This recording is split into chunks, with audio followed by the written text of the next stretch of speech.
A paz do Senhor, irmãos e ouvintes da Palavra de Deus, mais uma semana, trazendo mais uma lição bíblica para a nossa meditação.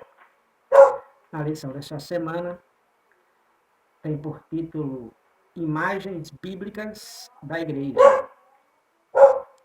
A leitura bíblica em classe se encontra em Efésios, capítulo número 5, versículo 25 ao 32, e também carta do apóstolo Pedro, primeira carta, capítulo 2, versículos 9 e versículo 10, que assim nos diz a palavra de Deus. Vós, maridos, amai vossa mulher como também Cristo amou a igreja e a si mesmo se entregou por ela, para a santificar, purificando-a com a lavagem da água pela palavra, para apresentar a si mesmo igreja gloriosa, sem mácula, nem ruga, nem coisa semelhante, mas santa e irrepreensível. Assim devem os maridos amar a sua própria mulher como a seu próprio corpo. Quem ama sua mulher, ama a si mesmo. Porque nunca ninguém aborreceu a sua própria carne.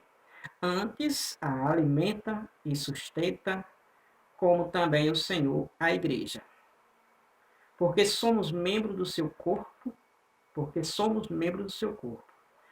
Por isso, deixará o homem, seu pai, sua mãe, e se unirá à sua mulher, e serão dois numa carne. Grande é este mistério. Digo, porém, a respeito de Cristo e da igreja. Mas vós sois geração eleita, o sacerdócio real, a nação santa, o povo adquirido, para que anuncieis as virtudes daquele que vos chamou das trevas para a sua maravilhosa luz. Vós que em outro tempo não erais povos, mas agora sois povos de Deus, e que não tinhas alcançado misericórdia, mas agora alcançaste misericórdia. Palavra do Senhor nosso Deus, como meditação para a reflexão, na verdade, para a lição bíblica, imagens bíblicas da igreja. O texto áureo se encontra em 1 Pedro, capítulo 2, versículo número 9, penúltimo versículo que está na nossa lição da leitura em classe. Ele diz assim: mas vós sois a geração eleita, o sacerdócio real, a nação santa, o povo adquirido, para que anuncieis as virtudes daquele que vos chamou das trevas para a sua maravilhosa luz. O apóstolo Pedro falando a respeito do povo, aquele que aceitou a Cristo como seu único e suficiente Salvador, que agora se tornou nação santa, se tornou uma geração eleita, se tornou um sacerdócio real, ou seja, exclusivamente para viver para Deus e agora ter todo esse privilégio de poder anunciar a bondade de Deus, o Evangelho de Deus, as maravilhas do Senhor. A verdade prática nos diz, por meio de cada imagem que retrata a igreja, o Espírito Santo revela-nos o quão glorioso ela é. Porque a igreja, que é o organismo vivo de Deus aqui na Terra, ela é representada dentro da Bíblia Sagrada através de figuras, de imagens. E dentre estas, como o comentarista próprio coloca na verdade prática, dentre estas imagens que retrata a igreja, o Espírito Santo revela-nos o quão gloriosa ela é. Através dessas imagens que ela é retratada dentro da Bíblia Sagrada, o Espírito Santo mostra quão gloriosa é a igreja do Senhor. Porque são muitas as imagens que a gente veremos aqui nessa lição. Por exemplo, a noiva de Cristo é uma imagem. Então, quão glorioso é que o Espírito Santo mostra que a igreja é realmente gloriosa. Quão gloriosa ela é. É uma das imagens que veremos. A noiva de Cristo, a esposa de Cristo, são imagens que representam a igreja que estão contidas na Bíblia Sagrada. O rebanho de Deus, geração eleita, sacerdócio real, nação santa e povo adquirido, corpo de Cristo, santuário de Deus e casa de Deus.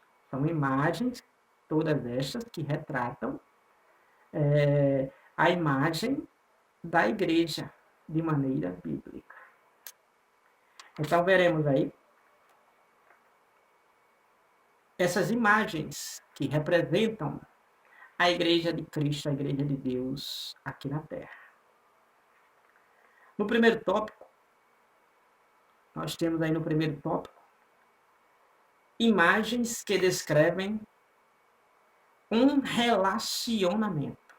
Imagens que são imagens da igreja na Bíblia Sagrada, e essas imagens que demonstram, que descrevem a igreja, demonstram um relacionamento com Deus, com Cristo.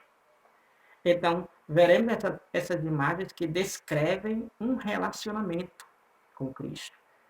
A primeira imagem é a noiva de Cristo. A noiva de Cristo. O comentarista inicia dizendo que, sem dúvida alguma, a imagem da igreja com I maiúsculo, a igreja formada por pessoas santas, irrepreensíveis, pessoas que são sal da terra e luz desse mundo, sem dúvida alguma, a imagem da igreja como a noiva de Cristo é uma das mais belas das Escrituras. E, na verdade, sim, é uma das mais belas das Sagradas Escrituras. A noiva de Cristo é uma das mais belas imagens que representa a igreja. E essa igreja verdadeiramente comprada com o próprio sangue do seu Salvador, do seu esposo, chamado Cristo Jesus. Então, é uma das mais belas. Então, nós temos aí a noiva de Cristo, que também uma dessas imagens é também como esposa, noiva ou esposa, e o comentarista começa já focando aí que, conforme 1 Coríntios, 2 Coríntios, na verdade, capítulo 11, versículo número 2, vai tratar a igreja como uma virgem pura. Primeira carta de Paulo aos Coríntios, virgem pura, que justamente nos diz em 1 Coríntios, Paulo dizendo, 2 Coríntios, capítulo 11, versículo 2, Paulo diz, porque estou zeloso de vós com zelo de Deus, porque vos tenho preparado para vos apresentar como a virgem pura a um marido, a saber, a Cristo. Paulo falando sobre o cuidado que ele tinha para com a igreja. E esse cuidado era para que pudesse apresentar a igreja de Cristo, a igreja que é noiva de Cristo, como uma das representações, uma virgem pura. Então, Paulo procurava todo o cuidado, com todo o esforço, procurar apresentar a igreja de Coríntios como uma virgem pura para o seu marido, e esse marido é o Senhor Jesus, o nosso Cristo, o nosso Salvador. Então, a palavra aí grega que é destacada é paternos, partenos, que é traduzida em 2 Coríntios, capítulo número 11, versículo número 2, justamente como virgem pura, que é justamente aí uma donzela, essa virgem pura é uma donzela, que ainda não contraiu núpcias. Essa virgem pura que Paulo está falando em 2 Coríntios 11, 2, segunda carta de Paulo aos Coríntios, 11, 2, que ele trata a igreja como uma virgem preparada para a um marido, que esse marido é a Cristo. Então, essa virgem significa uma donzela que ainda, na linguagem traduzida mesmo, é uma donzela que ainda não contraiu núpcias. Então, virgem é aquela que não contraiu núpcias, é aquela que não se contaminou, é aquela que se guardou para o seu marido. No caso, a igreja ela é guardada, ela é preparada para apresentar realmente a Cristo, a qual realmente é o noivo. Então a igreja ela é pura. Ela não é imunda, ela é pura, ela é santa. Vejamos, o comentarista diz ainda que essa virgem pura é uma figura da igreja como noiva, trazendo uma ideia de castidade, pureza e fidelidade. A igreja é tratada, segundo Paulo, 2 Coríntios 11:2, como virgem pura, é porque representa, traz nessa virgem pura uma ideia de castidade, pureza e fidelidade para com o marido. Então a igreja tem essa representação. A igreja tem essa ideia. A igreja tem esse objetivo de apresentar verdadeiramente a fidelidade e pureza a Cristo, a qual é o seu dono. Então, a primeira imagem que representa, que descreve um relacionamento é a noiva de Cristo. A segunda imagem é a esposa de Cristo. A segunda imagem, segundo subtópico, é a esposa de Cristo. Então, a igreja é descrita como a esposa de Cristo. Paulo retrata também de forma vívida a imagem da igreja como esposa. Porque justamente está em capítulo 5, versículo 25 ao 27, Paulo diz assim: a vós, marido, amai vossa mulher, como também Cristo amou a igreja e a si mesma se entregou por ela, para apresentar, para santificar, purificando com a lavagem da água pela palavra, para apresentar a si mesmo igreja gloriosa, sem ruga, nem mácula, nem coisa semelhante, mas santa e irrepreensível. Então, a imagem da igreja como esposa de Cristo tem essa ideia de maneira vívida que verdadeiramente é uma esposa. A igreja é uma esposa para Cristo. É uma noiva para Cristo. É uma virgem para Cristo. Porque não é contaminada. Então devemos ressaltar que esse relacionamento de Cristo com a igreja é fundamentado no amor. Cristo amou a igreja, conforme Efésios 5:25 diz. Não é como um relacionamento frio, fundamentado apenas no dever, mas retrata um relacionamento fundamentado, sobretudo, na fidelidade do amor, que se entrega e se sacrifica. Então, Cristo, ele se sacrificou pela igreja. Cristo, ele se entregou pela igreja. Cristo, verdadeiramente, ele se relacionou com a igreja, ele amou a igreja. E, de igual modo, a igreja deve amar a Cristo, que é o seu noivo, que é seu esposo, que é o seu marido. De igual modo, a igreja deve realmente ter essa reciprocidade. E, realmente, a igreja tem essa reciprocidade. Tem esse relacionamento com Cristo. Terceiro subtópico: rebanho de Deus. Então a igreja tem esse relacionamento com Cristo, essa imagem do rebanho, a terceira imagem, a imagem do rebanho que descreve um relacionamento com Cristo. Então, esse rebanho de Deus, que é a igreja é conhecida na Bíblia Sagrada como rebanho de Deus. É uma das imagens bíblicas que representam a igreja. O comentarista ele começa dizendo aqui que quando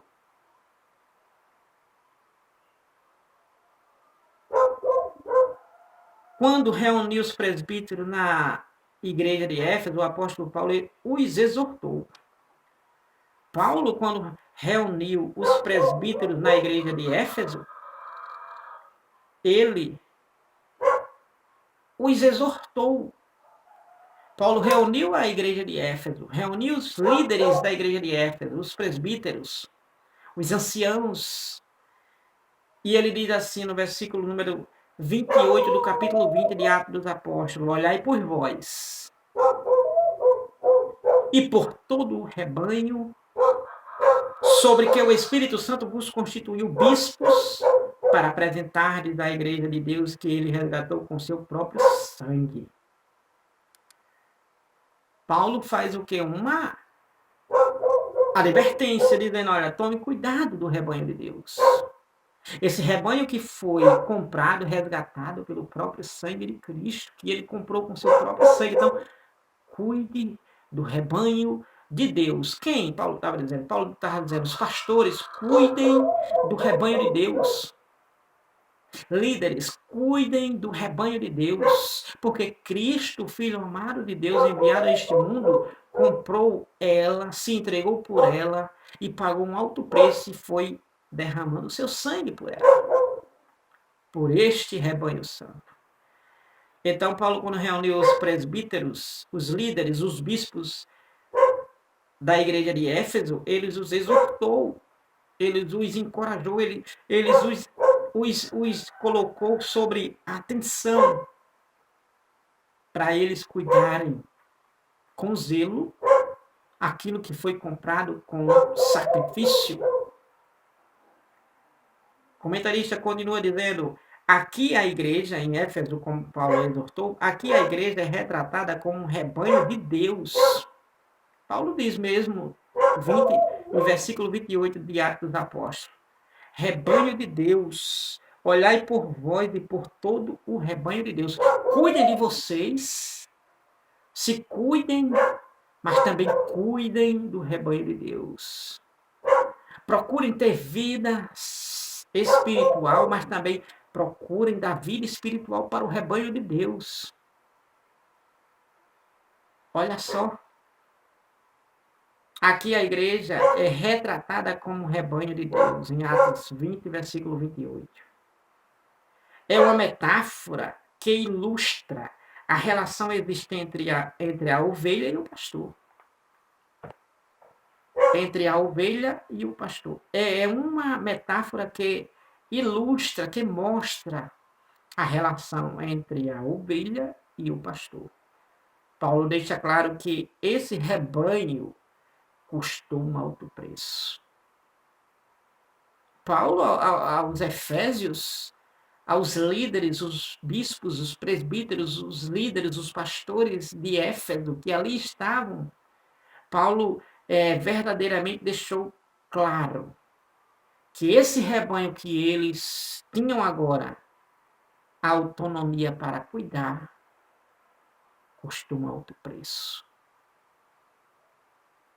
Custou um alto preço. Que alto preço foi esse? O sangue de Jesus Cristo.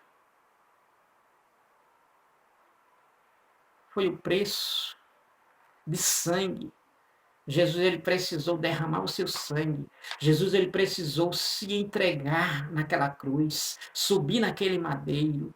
Jesus precisou ser crucificado, passar por toda aquela tormenta e sofrimento e angústia. Então, não era de mão beijada que agora os líderes, os pastores estavam recebendo aquele rebanho para cuidar. Então, vejamos bem, foi o sangue de Jesus Cristo. Foi o sangue de Jesus Cristo. Tendo em mente essa imagem, o apóstolo Pedro também põe isso em evidência. As palavras de Pedro devem servir de parâmetro para todo pastor que cuida do rebanho de Deus. Na verdade, ele mostra o que o pastor não pode fazer no seu trato com a igreja, pois ele deve ser um modelo para o rebanho de Deus. Então, Pedro, como Paulo, advertiu aos líderes, aos pastores, que estavam agora sobre a autonomia, sobre a disponibilidade para cuidar do rebanho de Deus que foi comprado pelo alto preço, preço de sangue. Jesus entregando, dando a sua vida por ela, por esse rebanho. Então o apóstolo Pedro, no capítulo 5, versículo número 2 e versículo número 3, Pedro ele deixa bem claro. Pedro ele diz mesmo assim, apacentai, falando sobre os líderes, falando sobre os pastores. Apacentai o rebanho de Deus que está entre vós, tendo cuidado dele não por força, mas voluntariamente. Nem por torpe ganância, mas de ânimo pronto. Olha o que Pedro está dizendo. Pedro está dizendo, olha, apacente o rebanho, cuide do rebanho de Deus, que está entre vós, que está diante de vocês. Tenha cuidado dele. Aí Pedro diz, não por força, ou seja, não simplesmente por uma obrigação. É uma obrigação cuidar, sim, mas não simplesmente por uma obrigação, mas de maneira voluntária. Cuide, além de ser uma obrigação, cuide de maneira voluntária, com amor, com carinho, com cuidado.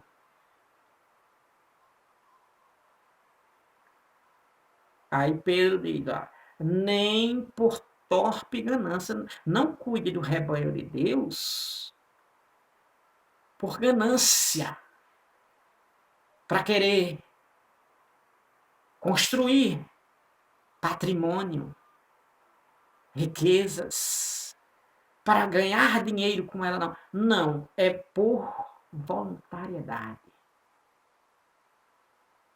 É por voluntariedade, não por torpe ganância, mas de ânimo pronto.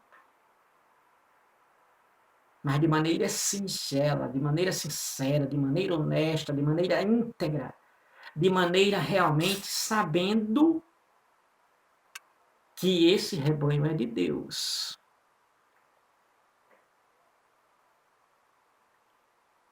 Infelizmente, muitos apacentam o rebanho de Deus por torpe ganância, que Pedro disse que não era para ser.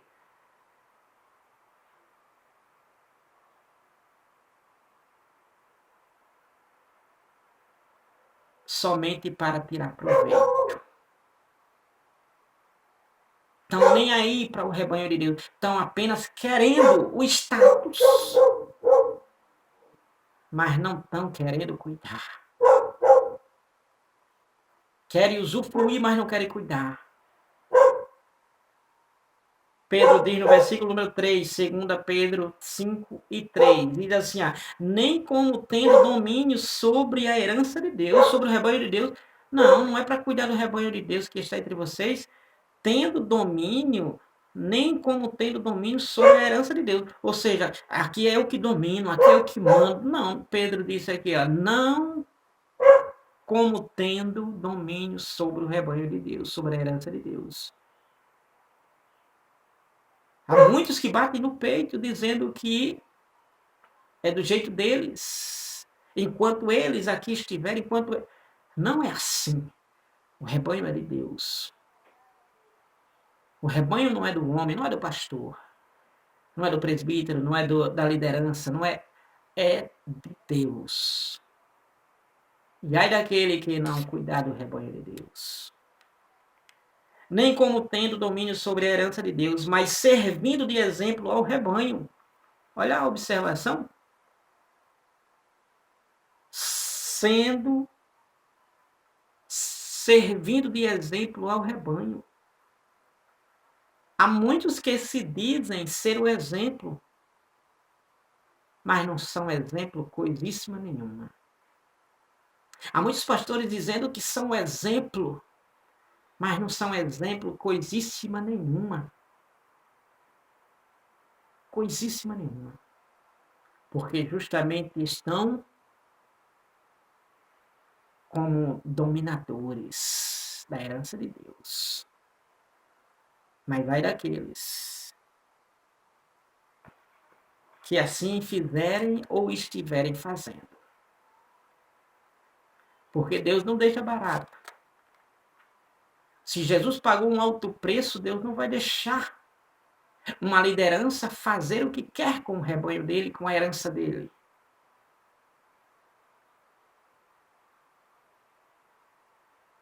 Aquilo que o homem semear, também colherá. De Deus ninguém zomba.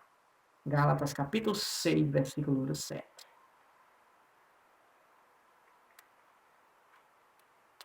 Tópico número 2. veremos novas imagens que descrevem a igreja e sua função.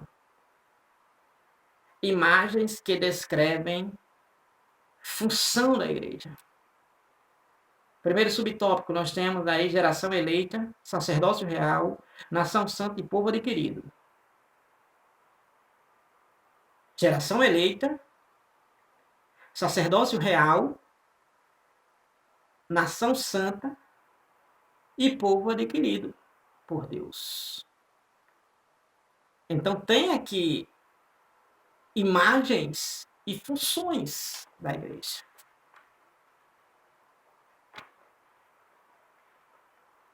Êxodo capítulo 19, versículo número 5, versículo 6, diz assim: agora, pois, se diligentemente ouvirdes a minha voz e guardardes a minha aliança, então sereis da minha propriedade, peculiar, exclusiva, dentre todos os povos, porque toda a terra é minha. É Deus quem fala aqui.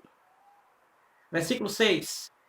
E vós me sereis um sacerdócio, e vós me sereis um reino sacerdotal, e o povo santo.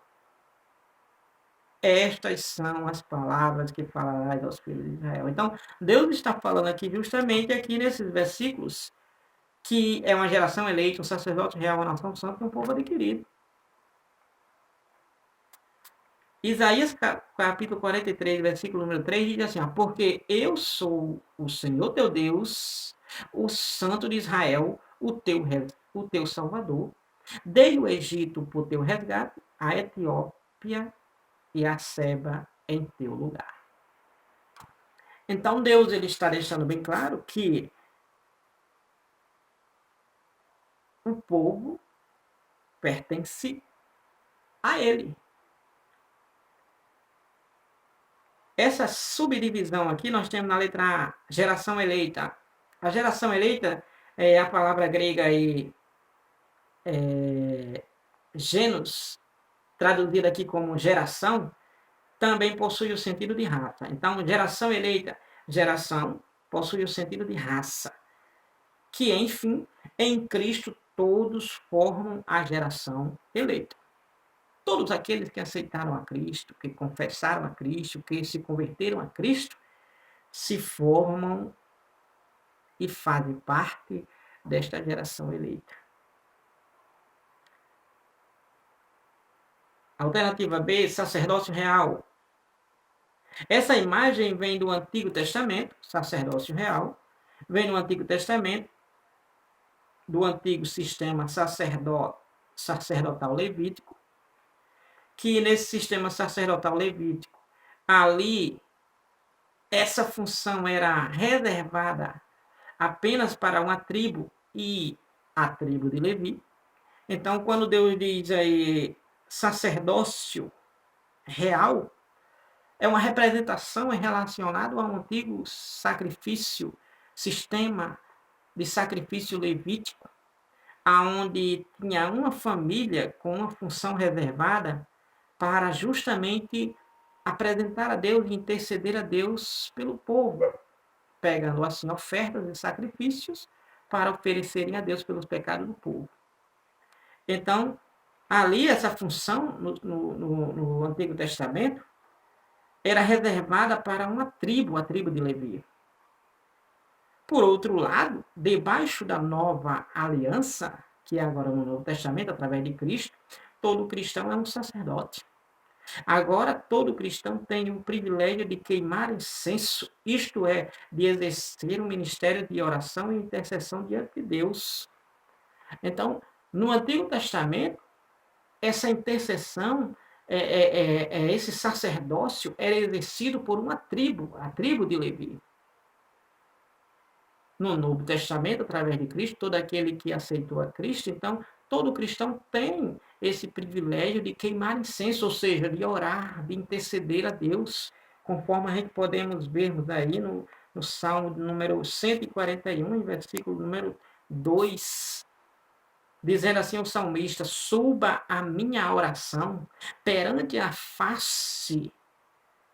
tua face como incenso, e as minhas mãos levantadas sejam como sacrifício da tarde. Uma referência ao sistema levítico. Então, suba a minha oração perante a tua face como incenso.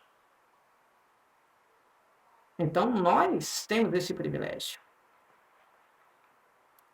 grandioso dado por Deus.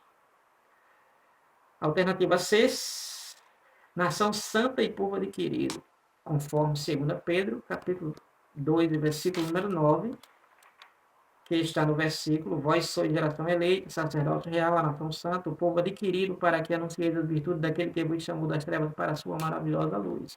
Conforme 2 Pedro, capítulo número 2, versículo número 9.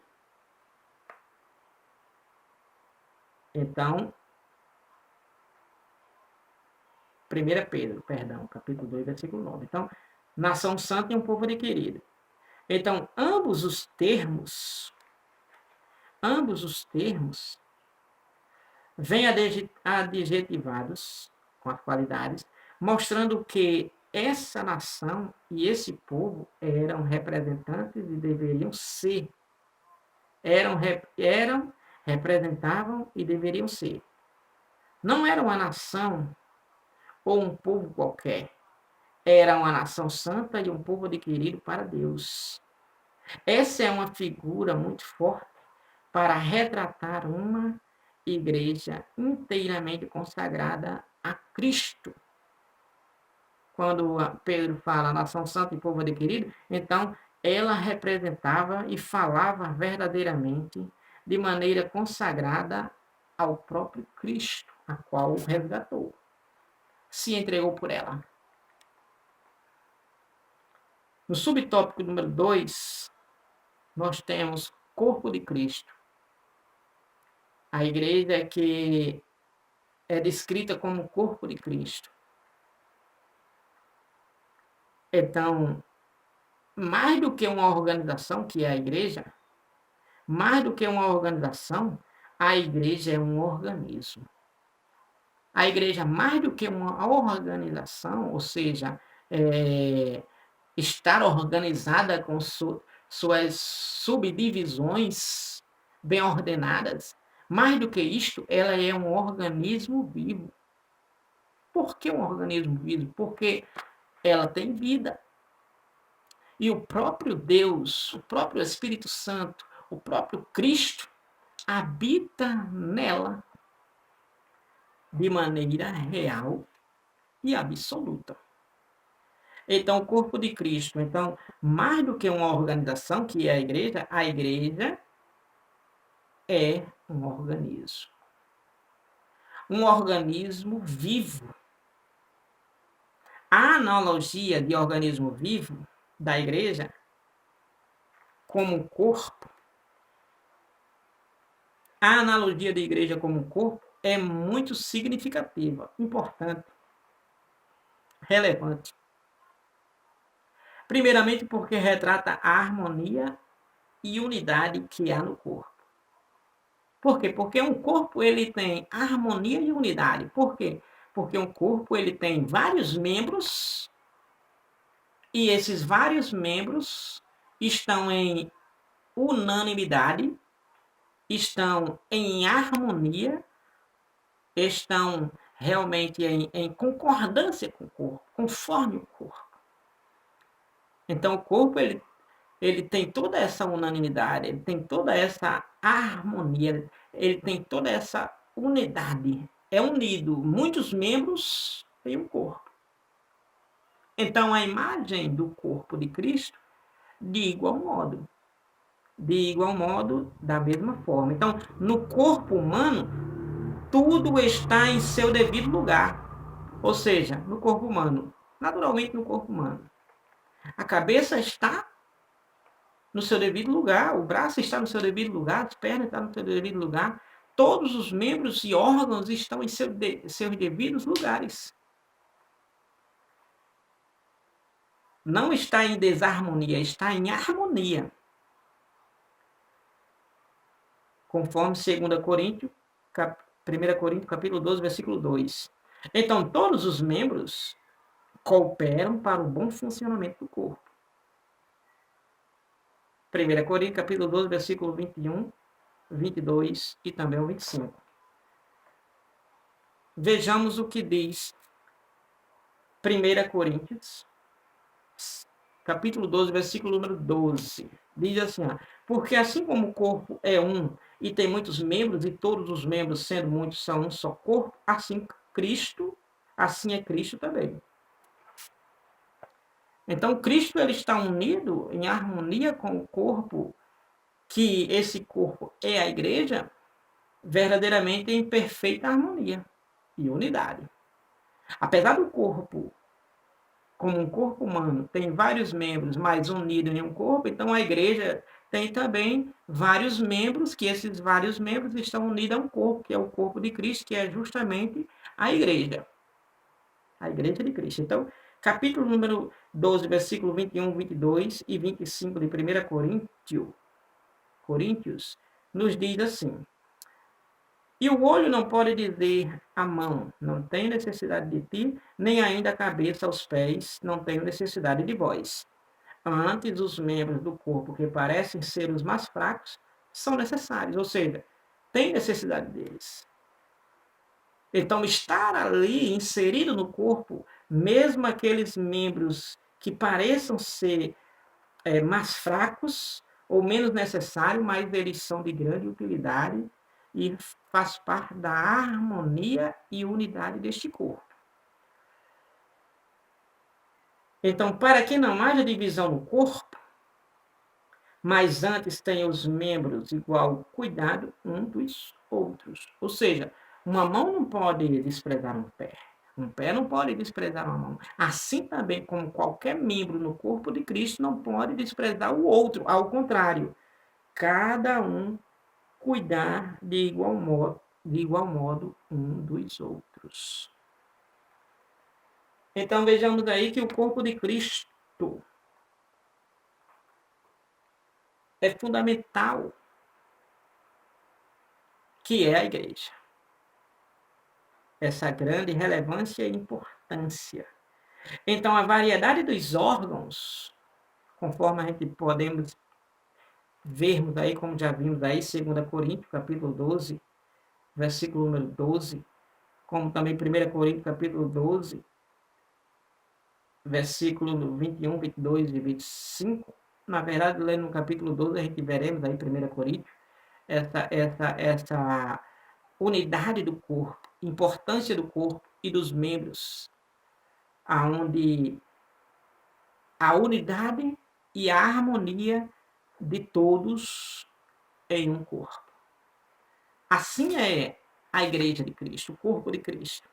Vários membros, mas com as mesmas funções, com as mesmas finalidades e objetivos, cuidando para que verdadeiramente tenha o funcionamento desse corpo em perfeita unidade e harmonia.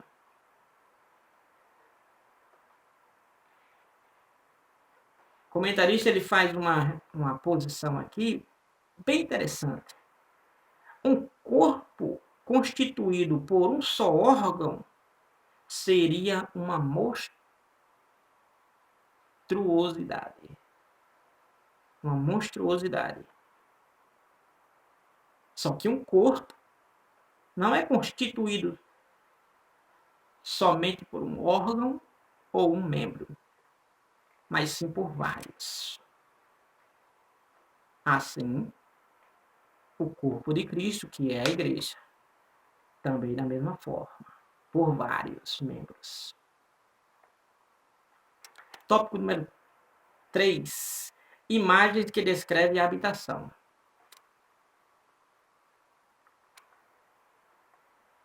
Santuário de Deus. Santuário de Deus, subtópico número 1. O comentarista diz assim, muito embora seja comum identificar a igreja a partir de sua estrutura arquitetônica, não é isso que a Bíblia identifica como sendo uma igreja. Ou seja, embora alguns identifiquem a igreja como uma estrutura arquitetônica, ou seja, o templo, Mas não é isso que a Bíblia identifica como sendo igreja. A Bíblia, quando está falando de igreja, não está falando sobre o templo. Não está falando sobre o empreendimento, sobre aquela aonde fica aglomerado. Não, não está falando sobre isso, está falando sobre as pessoas. Não sobre o lugar, mas está falando sobre as pessoas. Então, a igreja, que é as pessoas, ela é o templo do Espírito Santo. A igreja, ela é o templo, ela é a habitação, ela é o santuário de Deus, aonde o Espírito de Deus habita, aonde Deus habita. Então a igreja é retratada como sendo um santuário, ou seja, lugar aonde verdadeiramente Deus mora.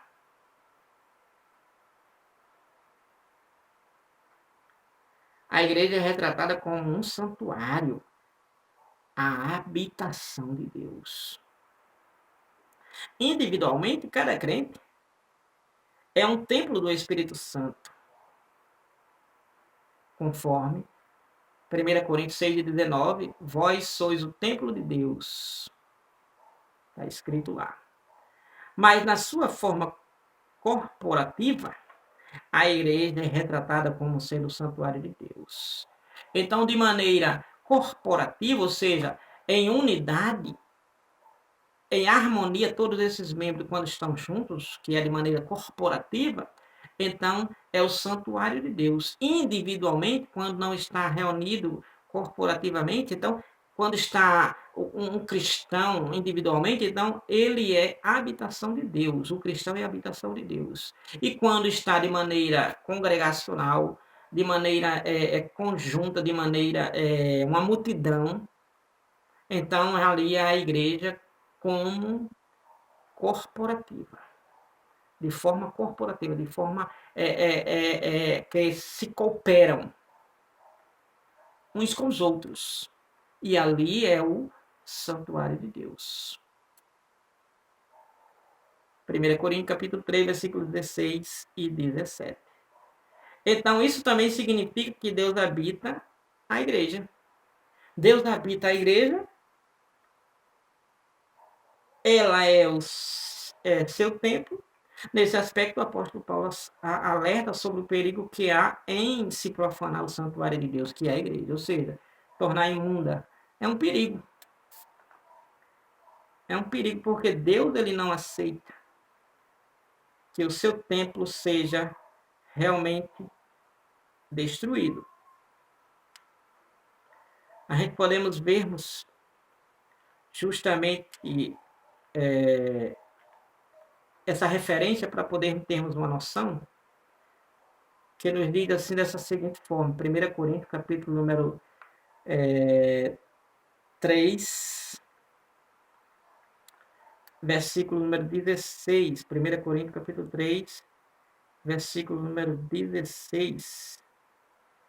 Nos diz assim sobre o santuário de Deus, que é a igreja de maneira corporativa. 3 e 16. Diz assim, ó, não sabeis vós que sois o templo de Deus? Olha o plural.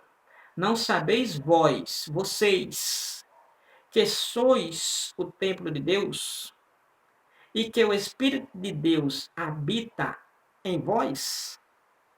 Se alguém destruir o templo de Deus, Deus o destruirá, porque o templo de Deus que sois vós é santo. Veja bem. Então, de maneira individual, o cristão ele é templo de Deus. De maneira corporativa, os cristãos são santuário de Deus, que ali os cristãos, de maneira corporativa, é a igreja. O cristão, de maneira individual, ele não é igreja, ele é templo. Tem uma diferença de templo para a igreja. Igreja é composta de vários membros, não de um só, nem de um só órgão. Como um corpo não é constituído de um só órgão, assim também um cristão só, ele não forma a igreja em sua totalidade. Ele precisa de mais membros, de mais órgãos, para compor este corpo e assim ser definido como igreja. Então, um cristão individualmente, ele é templo de Deus. Um cristão individualmente, ele não é a igreja de Deus, ele é templo de Deus. Agora, os cristãos reunidos, eles formam a igreja de Deus. Beleza? Subtópico número 2, casa de Deus. Imagens que descrevem a habitação de Deus. Primeira, santuário, que é a igreja. Ela é descrita e retratada como santuário de Deus. A igreja é descrita como santuário de Deus. Ela é descrita como casa de Deus.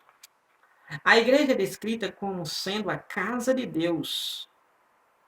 1 Timóteo capítulo 3, versículo número 15.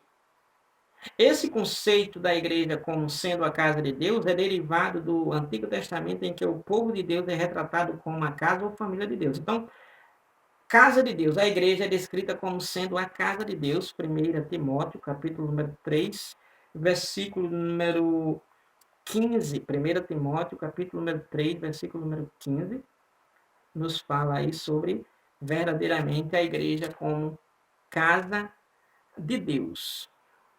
Olha como é que diz o apóstolo Paulo tratando da igreja como casa de Deus. Então, Paulo diz, mas se tardar, para que saibas como convém andar na casa de Deus, que é a igreja do Deus vivo, a coluna e firmeza da verdade. Então, a igreja, ela é a casa de Deus. Quando falamos de igreja, estamos falando do povo. Estamos falando dos membros. Não estamos falando do templo. Templo, estrutura arquitetônica. Então, a igreja, ela é a casa de Deus. Ela é a casa de Deus. Deus habita nessa casa.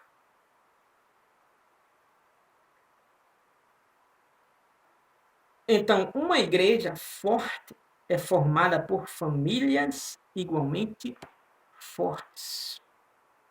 Então, uma igreja forte é formada por famílias fortes. Aquelas famílias toda destrambelhada, toda torta, toda cheia de rapina, cheia de incredulidade, de soberba. Então, é uma família fraca, não é uma família forte. E a igreja é forte.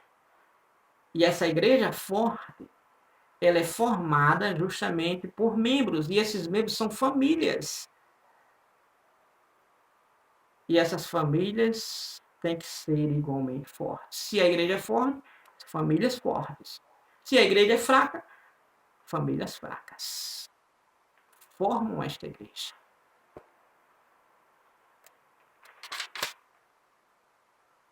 Então, o inverso também é verdade. Famílias fracas formam igrejas fracas. Em 1 Timóteo, revela que a igreja se orienta por um padrão moral que deve nortear seu comportamento na sociedade.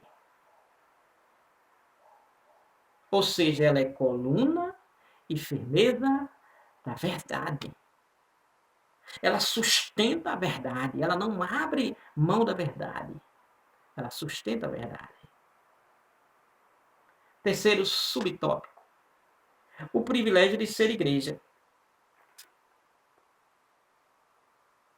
Daremos aqui algumas considerações do privilégio de ser igreja. Primeiro, A Igreja de Cristo é uma instituição formada por salvos que se relacionam com Deus e por isso fazem parte de seu rebanho. Então, primeiramente, os privilégios de ser igreja é porque, primeiramente, essa pessoa, estes que formam a igreja, são pessoas salvas. A Igreja de Cristo não é formada por pessoas no pecado, não. Não são formadas por pessoas que ainda não se converteram, não. Não são formadas por pessoas que ainda não nasceram de novo, não. A Igreja de Cristo são formadas por pessoas salvas, por pessoas santas, por pessoas obedientes, por pessoas fiéis a Deus, por pessoas que perseveram na obediência a Cristo. São pessoas que não adoram a nada nem a ninguém a não ser Deus, Jesus e o Espírito Santo. São pessoas que vivem única e exclusivamente de maneira basilar pela palavra de Deus. São pessoas que não seguem a homens, mas seguem a Cristo. Então, primeiramente, são pessoas formadas por pessoas salvas. A Igreja de Cristo é formada por pessoas que foram salvas. Pessoas que foram salvas através de Cristo. Segundo, a Igreja de Cristo é uma instituição formada de salvos que exercem uma função sacerdotal diante de Deus perante o mundo. Então, em segundo lugar, a Igreja, ela verdadeiramente exerce essa função sacerdotal diante de Deus perante o mundo. Está no mundo, mas perante Deus. Fazendo a função sacerdotal. Anunciando as virtudes daquele que nos chamou, os chamou das trevas para a sua maravilhosa luz. Então, uma função sacerdotal. Em terceiro e último lugar, a Igreja de Cristo é uma instituição em que Deus habita e vive. Então, a Igreja de Cristo, ela é uma instituição em que Deus habita e vive nela. Não só habita, mas vive nela. Continuamente nela. Sobre ela. É um privilégio fazer parte da Igreja de Cristo. É um privilégio e grande fazer parte da Igreja de Cristo. Então, vimos nessa aula imagens que descrevem a igreja, como a igreja é descrita na Bíblia Sagrada. Então, a igreja é descrita como a noiva de Cristo, como esposa de Cristo, rebanho de Deus, que merece todo um cuidado. Repito novamente, a noiva de Cristo, porque ela está prometida a Cristo. Ela vai se apresentar a Cristo. Esposa de Cristo, porque realmente se relaciona com Cristo. Rebanho de Deus, porque realmente é de Deus a igreja. Não é do homem. É uma geração eleita, sacerdócio real, nação santa e povo adquirido pelo próprio Deus.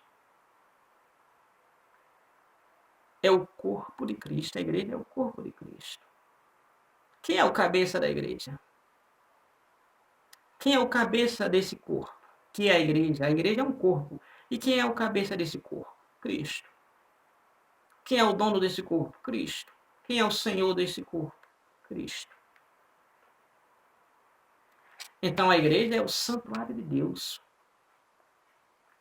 No santuário não pode haver imundícia. 1 Tessalonicenses capítulo 4, versículo número 7. Porque não vos chamou Deus para a imundícia, mas para a santificação. Deve haver essa santificação. Porque é um santuário de Deus, e o santuário é santo. Segundo o subtópico do terceiro tópico, casa de Deus.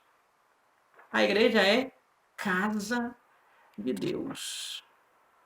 E o privilégio de ser igreja é grande, é maravilhoso. Fazer parte desta igreja, a qual o dono é Cristo, é um privilégio. Fazer parte de qualquer uma outra instituição é um privilégio, mas fazer parte da igreja de Cristo é muito mais. É sublime, é maravilhoso. Que Deus abençoe a todos, a você e sua casa, em nome de Jesus. E até a próxima, se Deus quiser.